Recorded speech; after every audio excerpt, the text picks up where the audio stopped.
Sydney test के पहले दिन पाकिस्तान को एक नया हीरो मिल गया।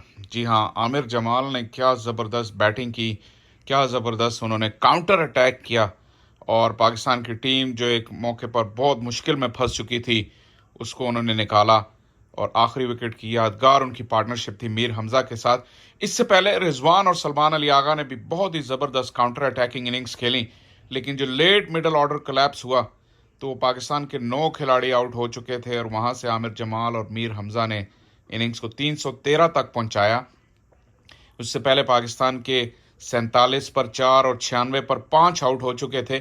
तो उसको देखते हुए एक मरतबा फिर पाकिस्तान के आप करेज की, कैरेक्टर की दाद देंगे कि उन्होंने फाइट बैक किया। लेकिन इस फाइट बैक के पीछे जो असल हीरो थे आमिर जमाल, आइए सुनते हैं कि वो इस इनिंग्स को कैसे देखते हैं और इस मैच के बारे में वो क्या राय रखते हैं यहाँ से onwards. To be very honest, emotional तो बहुत ज़्यादा था, लेकिन you have to control them.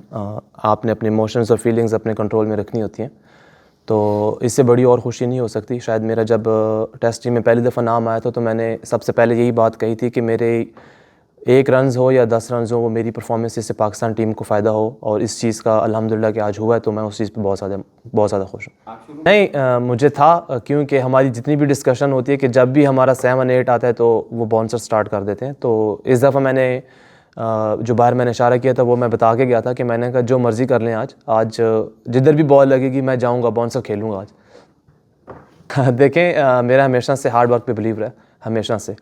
और मैं कभी भी एक्सक्यूज़ेस के लिए नहीं जाता, चाहे टीम में हूँ या ना हूँ। तो मेरा यही होता है कि आप अपनी परफॉर्मेंसेस से जो है अपने जितने भी आपके क्रिटिक्स हैं या जो भी हैं उनको आप खामोश करा सकते हैं, और मेरे ख्याल में ये बेस्ट वे है उनको चुप कराने का। और जहाँ तक बात परफॉर्मेंसेस की है, test debut, T20 debut, PSL का, तो अल्लाह का शुक्र है, जब आपने मेहनत की होती है और आपने होमवर्क किया होता है तो आप प्रीटी कॉन्फिडेंट होते हैं अपनी। जब आपको वो स्टेज प्रोवाइड किया जाता है तो फिर आपको उस तरह का वो प्रेशर नहीं होता। हफीज़ भाई से बात हो रही थी तो मैं 5 मिनट भी मुझे मिले तो मैं हफीज़ भाई से बात करता हूँ, हफीज़ भाई मैं थोड़ी बैटिंग कर लूँ।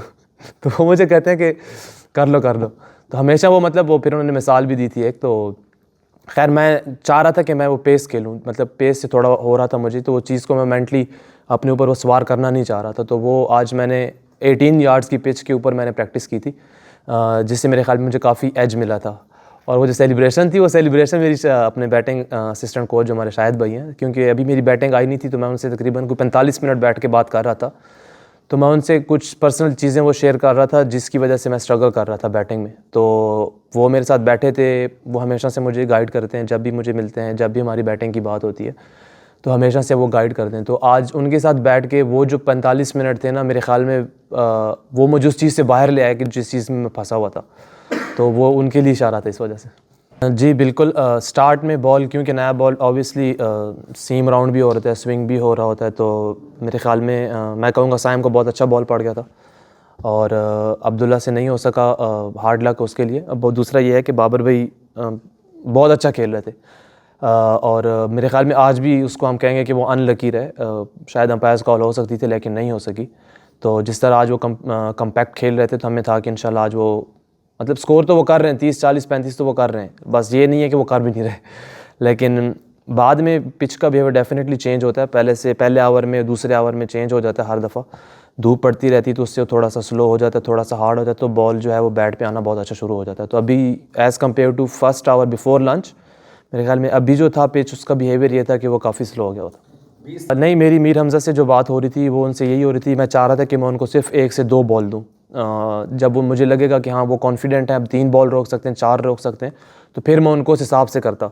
अब हमारा ये जो था डिसाइड ये हुआ था कि हम जितने रन्स मतलब जितने रन्स ऐड कर सकते हैं टीम टोटल के लिए, ताकि वो हमें, हमारी टीम को फ़ायदा हो। और मेरे ख़्याल में मीरू भाई के लिए काफ़ी खुश हूँ कि उन्होंने मेरा साथ दिया वहाँ पे, और मेरा यही था कि मैंने बॉलर चूज़ किया हुआ था कि मैं इसके अगेंस्ट जाऊँगा, चाहे ये आगे करेगा या पीछे करेगा, लेकिन हमने रन्स के लिए जाना है। तो हमारा यही था कि, और दूसरा पीछे हम टाइम भी देख रहे थे कि पीछे टाइम कितना रहता है, तो माइंड में एक था कि वो, क्योंकि 2-3 दफ़ा ऐसा हुआ कि उनका एज हुआ, तो मुझे था कि यार मैंने गलत कर दिया, उनको स्ट्राइक दे दिया। लेकिन ये चीज़ें तो फिर होती हैं, आपने जितना हम कर सकते थे हमने अल्हम्दुलिल्लाह उतना बेहतर किया। थोड़ा आसान हो गया। काफ़ी नहीं, काफ़ी बेहतर हो गया था, वो तब भी बहुत ज़्यादा गए थे लेकिन काफ़ी ईजी हो गया था। देखें, क्रिकेट मेरा पैशन है, और जब पैशन आपका प्रोफेशन बन जाता है ना तो आप उसे इंजॉय करते हैं। आप उसे स्ट्रेस नहीं करते, आप उससे उसका हर मोमेंट जो है ना वो मोमेंट में रहना चाहते हैं कि हाँ मैं चाहे बॉलिंग कर रहा हूँ या बैटिंग कर रहा हूँ कि I want to live in that moment. तो क्योंकि मैं बहुत स्ट्रगल से आया हूँ, मैं मतलब ऐसे नहीं है कि मुझे फ़ौरन से मिल गई है, और मैंने स्ट्रगल किया लेकिन मैंने कभी गिव अप नहीं किया।